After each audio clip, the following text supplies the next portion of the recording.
eu aprendi que, cara, tem que criar conteúdo todo momento, então a câmera tem que estar sempre ligada. Sim. Você fez uma pergunta, se puder repetir pra gente voltar no tema? Se, visando ali, pegando os exemplos de mercado, o João Adib, Alfredo, da G4, da CIMED, o líder, o CEO, o frente da equipe, tem que estar também a imagem associada a ele? Hoje eu acho indispensável.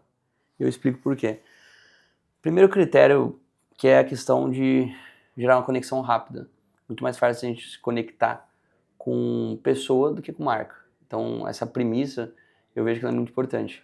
A gente tem um conceito muito interessante, de um livro chamado Primal Branding. Não sei se você já ouviu falar. Já. É um livro muito legal. E se você associa esse livro de Primal Branding com a ótica também de Durkheim, que explica muito sobre os aspectos sociológicos, né, um sociólogo, enfim, você entende da onde que vem essas ligações que no final incorporam uma estrutura que otimiza processos empresariais, crescimento de negócio, alavancagem e assim por diante. Eu vejo que, pegando uma questão, por exemplo, um João Adib, ele é um cara que, ao representar a marca enquanto se mede, ele traz vários conceitos que são importantes na hora do consumidor fazer a aquisição do produto. Perfeito. Então a gente tem uma proximidade, a gente tem um nível de segurança, a gente tem uma pseudo-intimidade com aquela pessoa que está mostrando um pouco da rotina do dia a dia dela. Uhum. Então o aspecto de credibilidade ele também aumenta muito em relação à marca. O que é interessante porque existe uma contrariedade em relação a outro movimento, que é quando o cara ele acaba sendo basicamente a cara da empresa, e isso faz com que a empresa ela também não consiga a longo prazo ser vendida, porque ela tem uma dependência de uma figura. Perfeito. Então, vou dar um exemplo para você, o novo mercado do Ícaro de Carvalho. Eu até falei isso, tipo, eu falei na frase, tipo, meio, o novo mercado do Ícaro de Carvalho. Quando você fala novo mercado, você tem a imagem do Ícaro de Carvalho. Isso foi uma questão até que na época o próprio Ícaro relatou, de extremo interesse meu em entender e aprender com ele, porque essa despersonalização, ela também é necessária para o cara que ele está olhando para o negócio dele com esse viés. Só que uma CIMED, ela é uma farmacêutica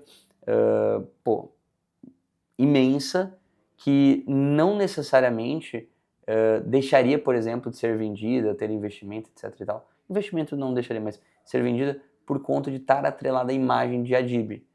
Né? Adib, na verdade, ele vira um potencializador de marca. Então, Entendi. assim, tem vários vieses, né, que a gente tem que entender nessa estrutura. Um exemplo ali das bebidas do Toguro, né, que é a Mansão Maromba, se não me Isso. engano. Cara, novamente, a gente tem um conceito de alavancagem desses negócios e eu tenho um pouco de, vamos pôr assim, raciocínio em relação ao que eram as estruturas antigas que determinavam que você, pô, não pode ser a cara da empresa porque é perigoso, depois você querer vender, e o que é hoje a nossa interpretação acerca disso.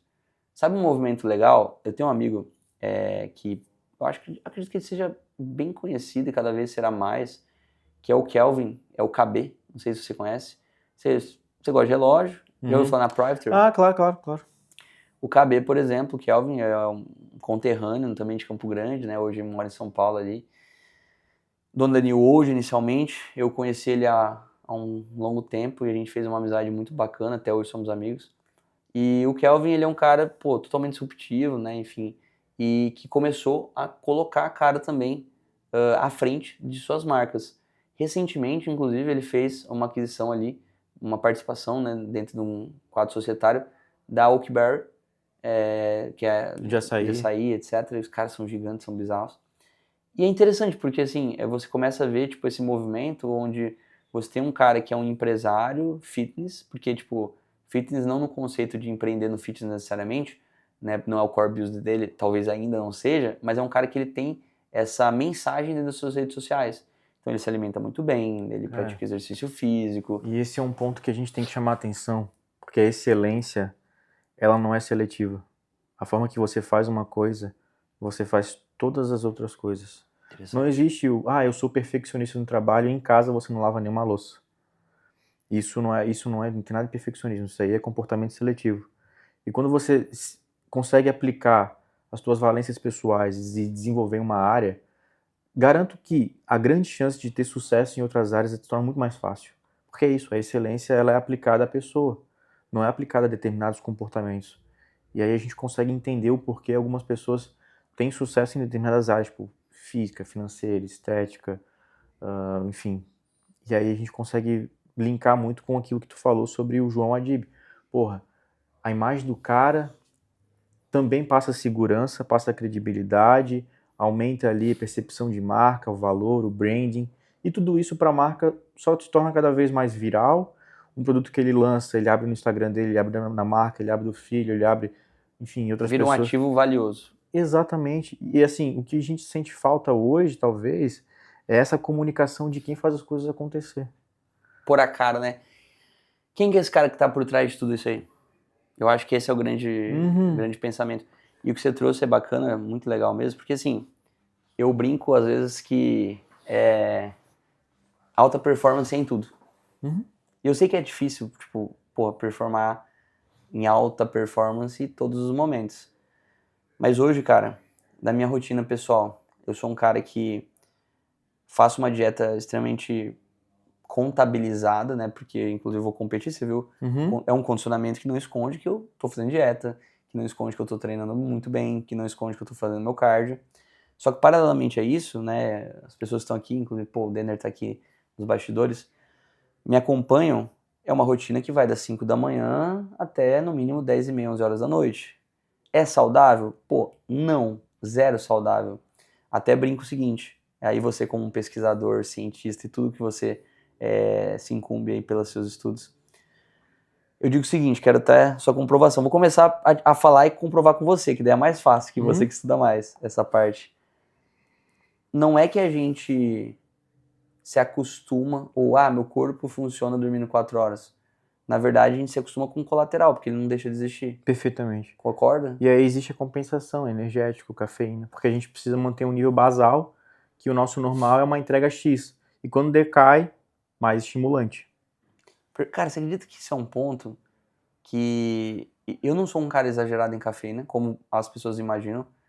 Nessa reta final, eu comecei a tomar, tipo, um energético, tipo, mais frequentemente, às vezes não tomo todo dia, mas tomo. E o café também comecei a tomar meio que agora, com essa frequência diária. Só que eu sempre fui um cara, tipo, que não utilizei muita cafeína porque eu tenho problema de esofagite. Então não foi tipo, pô, não gosto. Não, é o esofagite. Curiosamente, tô utilizando, não tô tendo nada de esofagite, tá tudo certo, controlado. Mas enfim, o core de tudo isso, velho, eu vejo que tá nessa representatividade. Uhum. Então, pô, você vê um Adib com a idade que ele tem, com o físico que ele tem, a pele bem cuidada, o cabelo bem cuidado, ele é um cara que ele passa um ar e uma atmosfera de que tudo que ele fizer será tão bom quanto a imagem pessoal que ele passa. E essa é uma E a CIMED pega explicação. isso junto com E essa é uma explicação não óbvia. Não, Porque quando a gente olha a imagem da pessoa, nós não julgamos o racional por trás daquilo ali.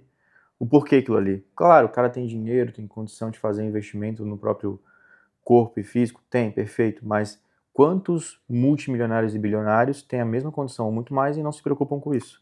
esse é um outro tema interessante. Então, o que a gente pode associar é isso. Ele tem um porquê. Claro que deve fazer bem para ele, que melhora a autoestima, qualidade de vida, tudo bem. Mas a imagem muito trabalhada e posicionada só traz a ele benefícios e para a empresa dele também. Se você pensa, por exemplo, né? Pô, vou comprar um medicamento, alguma coisa. Cara, se eu penso a nível CIMED, eu já automaticamente penso que tem qualidade porque eu olho pro Adib. Eu não consigo imaginar um João Adib mandando fazer um produto ruim. Exatamente. A gente pode citar outro exemplo, que a Nike e o Cristiano Ronaldo. Perfeito. A gente associa o nível de excelência aos dois. Porque o cara não vai atrelar a imagem dele a uma marca que não vale nada. E que tem que empregar o mesmo nível de qualidade profissional, trabalho e dedicação que ele faz. É isso que a marca quer passar, até mesmo o slogan dele, apenas faça. Mudou durante um tempo, mas voltaram a fazer aquilo que é necessário. Mudou, mas não foi com sucesso. Não foi com sucesso. Igual a Jaguar, né? Uhum. E aí a gente vê que realmente esse posicionamento, e até puxando para o meio fitness, para as consultorias, para quem trabalha, tu tem que ser o representante da tua marca. Perfeito. Não adianta tu querer vender a excelência sobre alguma coisa da tua consultoria se não é demonstrado em ti aquilo ali. A gente pode entrar em inúmeros pontos delicados, como por exemplo personal gordo, nutricionista gordo com sobrepeso. Podemos. Mas esse é um ponto que, assim, uma coisa é você estar, outra coisa é você estar num processo de mudança. Boa. Boa. Eu contratar um profissional com sobrepeso, obesidade, não é um problema se eu sei que ele está ali tendo resultado, que o conhecimento dele é aplicado, e às vezes ele pode entender detalhes de condução que a gente estava falando que um profissional eutrófico não tem. Passou na pele, né? Passou na pele, ele sabe onde pode puxar, como pode conduzir. Então, julgar apenas um recorte, uma imagem, sem saber a trajetória, o que a pessoa faz todos os dias, é foda. Concordo. E aí, associando a imagem do produto, o profissional que ele está nessa luta, mostrar isso, documentar isso para as pessoas, não é um problema, não tem que ser um problema. Ó, eu estou assim, mas eu já estive assim, e eu estou fazendo X, Y, Z para sair disso aqui, e o meu sonho é estar isso aqui. Cara, é tua história. Um dia tu vai olhar para trás e falar, valeu a pena. E aí, cada vez mais tu melhora a tua percepção de marca, as pessoas começam a entender quem tu é, o valor que tu emprega, teu conhecimento técnico, e tudo isso é importante na internet. Porque nada melhor que mudar uma pessoa que mudar você mesmo. Sim. Dentro do Primal Branding ali, a gente prega algumas etapas, que a gente tem primeiro o líder do movimento. Então a gente pega uma figura que ela meio que ela representa todas as estruturas que estão por trás ali e que são veiculadas e fazem com que essas pessoas queiram fazer parte. Perfeito. Que a gente fala sobre o FOMO, né, que é o Fear of Missing Out, né, o medo de se sentir de fora daquele movimento. A gente tem os rituais, que eles também são uma forma de propagação daquele movimento que faz com que você consiga visualizá-lo, até mesmo sem ser dito alguma coisa. Então, você vê, vou dar um exemplo antigo aqui que me veio de cabeça. Pô, eu vi um cara correndo sem camiseta, com o abdômen trincadinho no parque. Pô, é uma Mahamudra. Sei lá. Então, tipo assim, é uma coisa que você associa, né? Porque posicionamento nada mais é do que você ocupar um espaço dentro da mente do seu cliente. Perfeitamente. Então, essa é uma definição bem antiga de posicionamento, mas é uma das mais clássicas e aceitas Por Kotler, até né? hoje. Exatamente. E tu faz muito sentido quando tu fala isso, porque as pessoas acham que quando elas têm que se posicionar na internet, elas têm que surgir com disruptivo, com algo novo, com mágico, com underground. Só tem que ser elas. Porra, é isso, só tem que ser elas. Tu tem a tua caixa de ferramentas, Sim. que ela foi construída ao longo da tua vida com as tuas informações, teus conhecimentos técnicos. Isso aí, ó, desculpa te interromper. Essa caixa de ferramenta, a gente tem um cara do século XVII, John Locke, que ele falava sobre o princípio da tábula rasa. O homem nasce com uma folha em branco e vai escrevendo ao longo da vida a sua... Perfeito. E essa caixa de ferramentas, ou a folha que você está escrevendo, já que já virou um livro, é o teu posicionamento, é o que faz a diferença. As pessoas seguem pessoas, por isso que as marcas também estão colocando pessoas à frente. E quando elas querem comprar um produto, um serviço, elas querem comprar parte de ti. Ou um acesso, ou uma característica que tu colocou tua dentro do serviço, elas querem isso. Essa é a oportunidade. E como é que tu vai ser visto? Como é que as pessoas vão investir no teu serviço se você não demonstra isso? Se a tua qualidade está escondida no teu quarto, ou às vezes tu tem receio por julgamento, ou não gosta de exposição, que eu respeito também. Mas entenda que um bom profissional, ele não precisa ser sei lá, a gente pode pegar exemplo, sei lá, a Isadora Nogueira, que mostra tudo da vida. Não. Cara, às vezes só seja você, tu pode escolher os melhores momentos da tua rotina para mostrar, a internet te permite isso. Claro. Se tu for ético e tudo bem.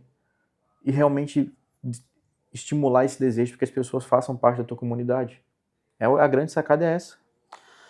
Sim, e cara, realmente esse movimento de você se mostrar na internet, né, ele é um movimento complexo, porque algumas pessoas elas têm o famoso medo do julgamento, e aí a gente entra muito naquela questão do julgamento até, enfim, que causa algumas disrupturas e cancelamentos e coisas que são negativas, mas tem um filósofo que escrevia ensaios, né, não sei se você já viu o conceito de ensaio, assim. Não.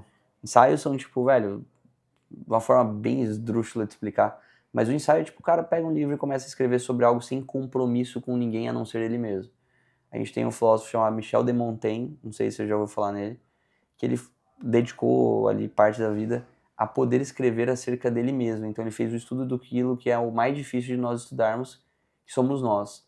Então é muito interessante se você ler, no caso, o ensaio de Montaigne, porque ele traz muito essa percepção acerca do que nós temos como ideia daquilo que, por exemplo, o Luiz representa para você sobre a sua ótica. Nasce em mim esse pensamento, que muitas vezes ele é catastrofizado, por conta de algo que eu julgo que você, na verdade, está julgando acerca de mim. Isso cria, para mim, um conceito de uma verdade, né? E essa verdade, ela começa a cercear a forma que eu me comporto, a forma que eu falo, a forma que eu me visto. Tem um poema muito interessante, não sei se você curte poema, mas de Carlos Drummond de Andrade. O nome do poema chama Eu Etiqueta. Nesse poema, ele fala muito em relação a o quanto nós, enquanto indivíduos, não somos responsáveis pelas nossas escolhas, efetivamente. Perfeito. E o quanto nós acabamos, com o tempo, virando outdoors ambulantes de marcas pelas quais nós talvez nunca tenhamos usado. É o cara que usa a camiseta da Marlboro, mas ele nunca fumou um cigarro Marlboro. É o que chamamos na ciência do ambiente. O ambiente determina escolhas. Perfeito. E tu vê que, assim, a filosofia é um traço da ciência, né? Justo. Ou a ciência é um traço da filosofia, porque surgiu antes, talvez. E tudo se Elas conecta... eram juntas no começo. E tudo se conecta quando a gente começa a perceber por essa ótica, né? Às vezes eu não decido aquilo que eu faço, porque eu tô num ambiente que me estimula isso. É aquilo, se eu ando com 5 fumantes, a tendência é que eu me torne um sexto. Quer ver um exemplo, velho? Falou a palavra sucesso. Não vê um Porsche? Vem um Porsche. As pessoas atrelam que quem tem Porsche tem sucesso.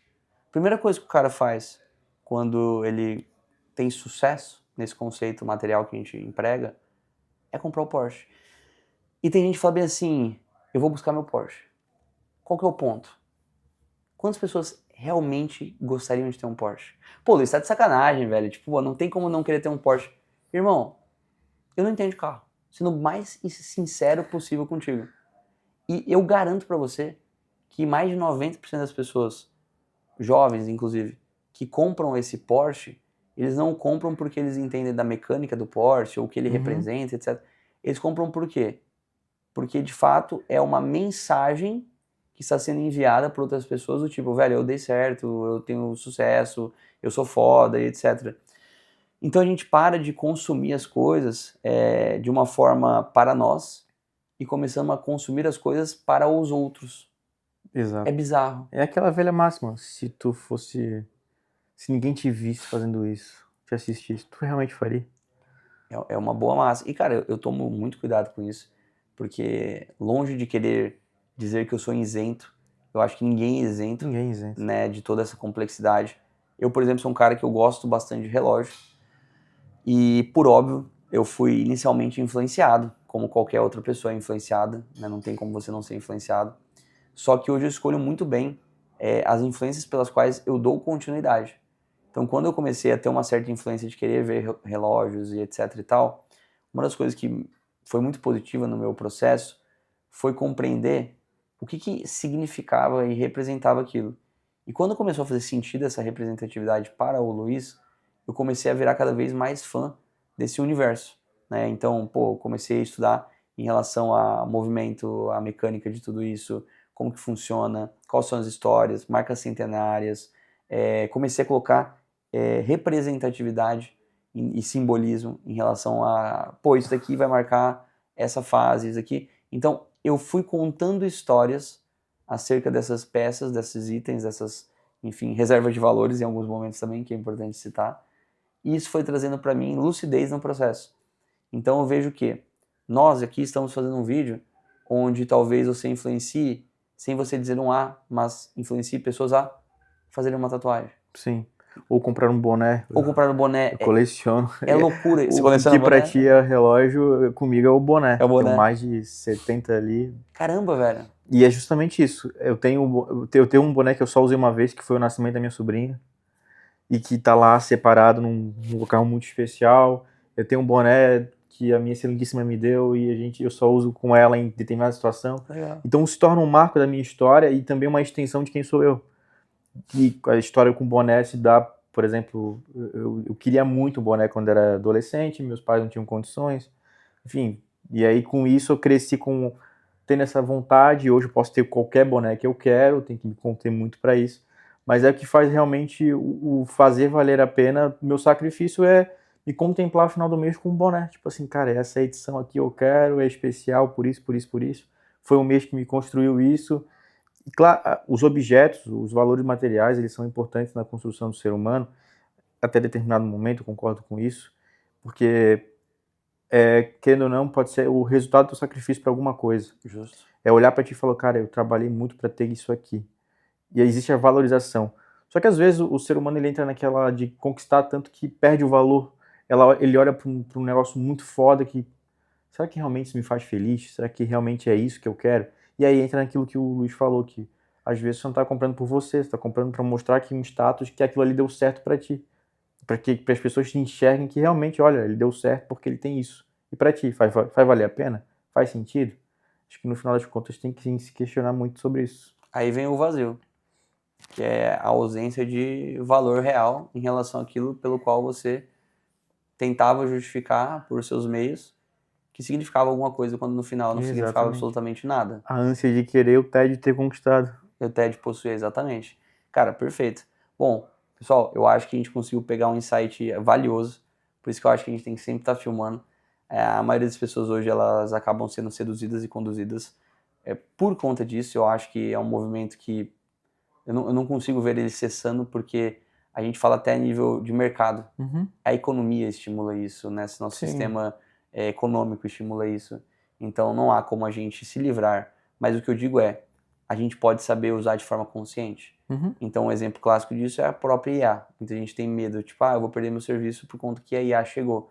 Cara, você não vai perder seu serviço se você for um cara que está interessado em utilizar a IA para melhorar seu serviço. Perfeitamente. É o que eu falo. Se tu usar como uma ferramenta, ela vai ser sempre uma ferramenta. Agora, se tu entregar ela valores nas quais tu não tem, ela se torna a base do teu conhecimento, aí, meu irmão, tu vai perder. É questão de tempo. E a gente tá vendo muito isso, por exemplo, na criação de conteúdo, né? Nossa, tá uma porcaria. A gente consegue entender a descrição do roteiro. Nossa, aquelas legendas, cara, que você... Até os travessões os caras não tiram. Geralmente é isso, não é isso. Isso é metabolismo de verdade. Enfim, a gente consegue já entender o padrão de escrita da IA, porque, cara, é claro, escancarado. Não tem valor emocional, é uma linha reta, não é uma construção que envolve sentimento, uma punchline. Não, é só simplesmente um modelo estatístico tentando adivinhar a próxima palavra. Justo. Gostaram? Já sabe o que tem que fazer então. Até a próxima, pessoal. Valeu, irmão.